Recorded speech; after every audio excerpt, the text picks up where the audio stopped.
Iran का nuclear programme किसी बम से नष्ट नहीं किया जा सकता। यह टेक्नोलॉजी हमने हासिल कर ली है और जो टेक्नोलॉजी दिमाग में हो उसे कोई बम नष्ट नहीं कर सकता। यह कहना है ईरान के विदेश मंत्री अब्बास का, जब जनवरी 2025 में ट्रंप के द्वारा ईरान को न्यूक्लियर डील करने अन्यथा उसके ऊपर हमला करने की चेतावनी दी गई थी। जी हां दोस्तों, इजराइल और ईरान के बीच में युद्ध को हुए लगभग 5 से 6 दिन हो चुके हैं और उसके बावजूद भी यह जंग खत्म होने का नाम नहीं ले रही। और अभी 2 दिन पहले ही ईरान की तरफ से यह मैसेज आया था कि अगर इजराइल हमारे साथ युद्ध को खत्म नहीं करता तो हमारी तरफ से पाकिस्तान इजराइल के ऊपर परमाणु अटैक करेगा, जिसको लेकर पाकिस्तान सहित वहां के मीडिया जगत में खलबली मच गई और पाकिस्तान ने तुरंत ईरान के द्वारा दिए गए स्टेटमेंट से अपना पल्ला झाड़ते हुए कहा कि नहीं, इस प्रकार की कोई बात हमारी ईरान के साथ नहीं की गई है और परमाणु हमले जैसा कोई काम हम इजराइल के साथ नहीं करेंगे। दोस्तों, यहीं से एक बात निकल कर आती है कि ईरान को रोकने के लिए इजराइल और अमेरिका जैसे देश जो लगातार उसके ऊपर हमले कर रहे हैं ताकि वो न्यूक्लियर वेपन नहीं बना पाए, तो आज के इस वीडियो में हम ये पता करने वाले हैं कि न्यूक्लियर वेपन बनाने की प्रोसेस ईरान की आखिर पहुंची कहां तक है। क्या ईरान न्यूक्लियर वेपन बनाने के करीब है या अभी भी वो उतना ही दूर है जितना दूर 2020 में जब ईरान के न्यूक्लियर साइंटिस्ट मोहसिन फखरीजादा की 2020 में इजराइल के द्वारा सैटेलाइट गन के द्वारा हत्या की गई थी। तो दोस्तों, सबसे पहले हम ये जानेंगे कि दुनिया में वर्तमान में से कितने देश हैं जिनके पास न्यूक्लियर पावर है।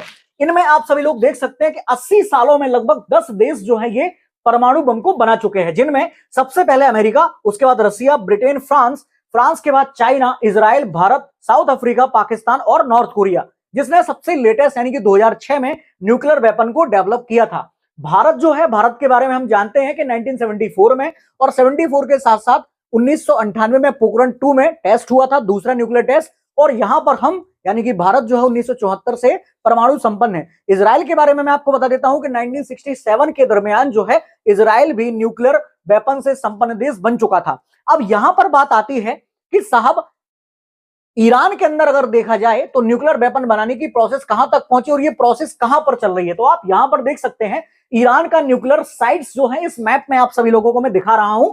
सबसे पहले आप सभी लोग यहां देख सकते हैं, ये है पहला जो क्षेत्र है, इसे आप कह सकते हैं तेहरान। क्लियर है? पहला वाला जो ये एरिया है इसे आप कहते हैं तेहरान। ये वाला, ये ईरान की राजधानी तेहरान है और तेहरान में क्या है, एक रिसर्च रिएक्टर लगा है, यानी कि जहां पर यूरेनियम को लेकर रिसर्च होती है उसको लेकर एक रिएक्टर यहां पर लगा है। इसके अलावा ईरान का सबसे महत्वपूर्ण जो न्यूक्लियर जो साइट है यानी कि न्यूक्लियर इनरिचमेंट साइट जो है वो है आपकी कौन सी, नतांज। क्लियर है? नतांज जो है ये क्या है, यूरेनियम इनरिचमेंट प्लांट यहां पर लगा है, यानी कि जहां पर यूरेनियम का संवर्धन यानी कि इनरिचमेंट किया जाता है। इसके अलावा आप सभी लोगों को यहां पर आप ध्यान से देखिएगा तो यहां पर फोर्डो है ना, यानी कि जो फोर्डो नाम की जगह है यहां पर भी क्या है, एक इनरिचमेंट प्लांट लगा हुआ है यहां पर। क्लियर? इसके बाद बात करते हैं अराक नाम की जो जगह है, यहां पर हैवी वाटर यानी कि जिसको D2O कहा जाता है, उसका रिएक्टर यहां पर लगा हुआ है। इसके बाद यूरेनियम की माइंस के बारे में बात करें तो ये सागंद नाम की जगह जो है यहां पर ईरान ने अपने न्यूक्लियर माइंस जो है यहां से वो यूरेनियम निकालता है। इसके बाद यजाद नाम की जो जगह है यहां से भी जो ईरान है वो न्यूक्लियर जो है वेपन के लिए यूरेनियम को एक्सट्रैक्ट करता है।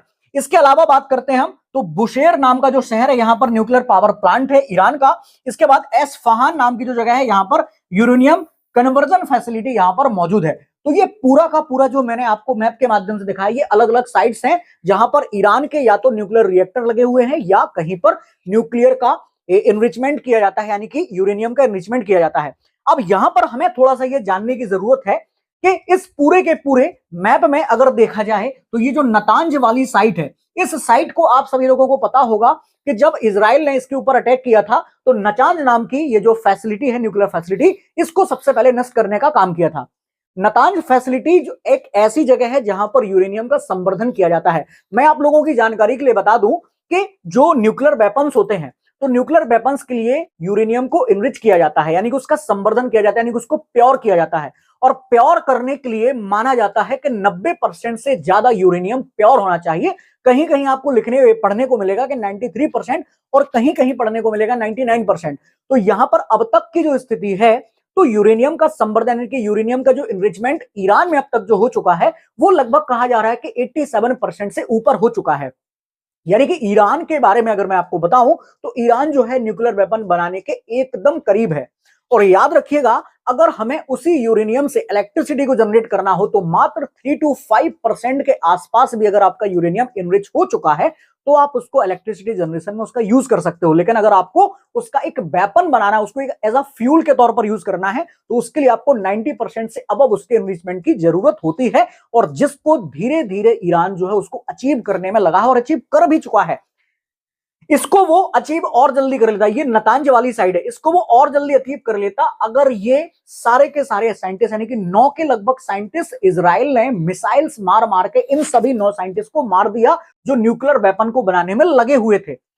इसके साथ साथ आप लोगों ने इनका नाम भी शायद सुना होगा कि 2020 में इजराइल के द्वारा सैटेलाइट गन के माध्यम से, सैटेलाइट मशीन गन के माध्यम से इजराइल में बैठकर ईरान की धरती पर मोहसिन फखरीजादा नाम के ईरान के न्यूक्लियर साइंटिस्ट को क्या किया गया था, मारा गया था। यानी कि ये दुनिया की सबसे ज्यादा तेज टेक्नोलॉजी की मदद से इजराइल ने इस साइंटिस्ट को मारा था। और इनके बारे में कहा जाता है कि ईरान अगर आज परमाणु संपन्न बनने की ओर अगर बढ़ रहा है तो उसमें इनका बहुत बड़ा योगदान है।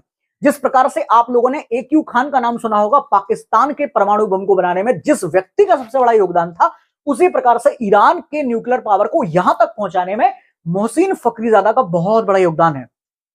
तो आप सभी लोग याद रखिएगा कि इजराइल को ईरान को न्यूक्लियर वेपन ना बनाने देने के लिए हर बार खुशनसीब यानी कि लकी होना पड़ेगा, लेकिन ईरान को एक बार लकी होने की जरूरत है, और जैसे ही उसे यह मौका मिलेगा तो वो न्यूक्लियर वेपन बना लेगा।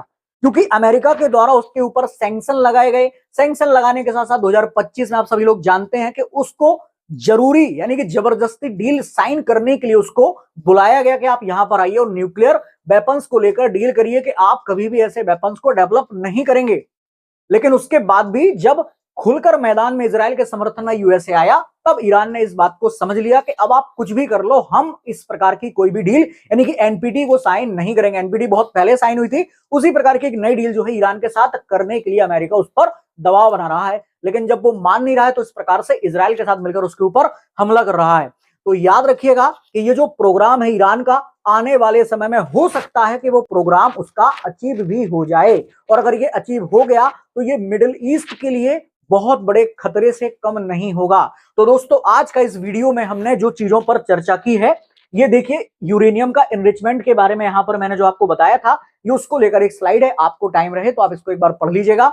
इस पूरे के पूरे मुद्दे पर आपकी क्या राय है? आपको क्या लगता है कि ईरान क्या इस न्यूक्लियर पावर प्रोग्राम को जनरेट कर पाएगा, न्यूक्लियर वेपन प्रोग्राम को अचीव कर पाएगा? और अगर अचीव कर पाएगा तो दुनिया में इसके क्या प्रभाव पड़ेंगे? इस सभी के सभी मुद्दों पर आप सभी लोग कमेंट के माध्यम से मुझे बताइएगा। अगर चैनल पर पहली बार है तो चैनल को प्लीज सब्सक्राइब करिएगा, और अगर आपको ये वीडियो पसंद आया हो तो लाइक करके अपने दोस्तों में शेयर भी जरूर करिएगा। मिलते हैं अगली क्लास में। All the best. भारत माता की जय।